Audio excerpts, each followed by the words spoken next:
this few minutes platform, and we want to talk about rewards, retribution, and requirements. Did Jesus ever talk about rewards, retribution, and requirements?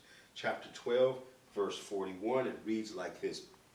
Peter asked, Lord, is that illustration just for us or for everyone? And the Lord replied, a faithful, sensible servant is one to whom the master can give the responsibility of managing his household servants and feeding them. If the master returns and finds that the servant has done a good job, there will be a reward. I tell you the truth, the master will put that servant in charge of all that he owns. But what if the servant thinks, my master won't be back for a while? And he begins beating the other servants, partying, and getting drunk. The master will return, unannounced and unexpected. He will cut the servant in pieces and banish him with the unfaithful. And a servant who knows what the master wants, but isn't prepared and doesn't carry out those instructions, will be severely punished. But someone who does not know and then does something wrong will be punished only lightly. When someone has been given much, much will be required in return, and when someone has been entrusted with much, even more will be required. Wow. Wow. Rewards, retribution, and requirements. Here it is. In the last session, we were talking about ready, that the servant of God is ready. And so then Peter asked this extraordinary question that we all need to get. All right? Is this just for us or for everyone? All right? A faithful, sensible servant, Jesus talks about, will do when he's given responsibility, will do what he's supposed to do, and he will be rewarded. He will be even given even more responsibility. Jesus is talking about the persons who are in the faith.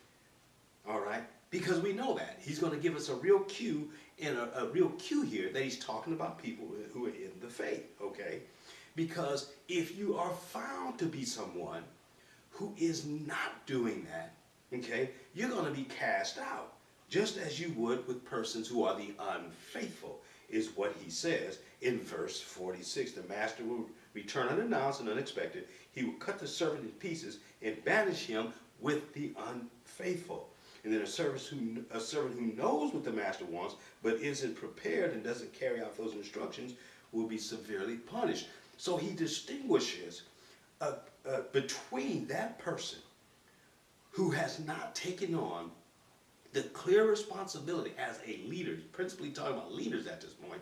Now, when I say leaders, I certainly mean the leaders, leaders of people in Christ, but also in your household. Everybody has leadership responsibility. Wherever he places you, where you have leadership responsibility, okay? So there are some persons who are just completely dishonorable in what they're doing. He said, I'm going to banish you with the unfaithful, all right? Because the way that you're operating, you're unfaithful. And then there'll be others who just simply slack. They just don't do it. Won't be punished in the same way, but they'll be severely punished, okay? And then you have those who are punished lightly, as he says here. All right, they're punished lightly. So he says to those of us who are given more, much is required. And the more that you're given, the more that you're required to do. There are rewards, there's retribution, and there are requirements. Let's make sure that we're doing what we've been called to do, what you've been called to do, and I've been called to do, in our own places of ministry. Everybody. You don't have to have 10,000 people. You don't even have to have 500. You just need to have a family.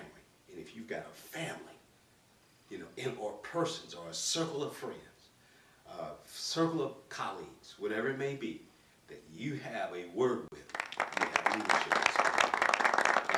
leadership.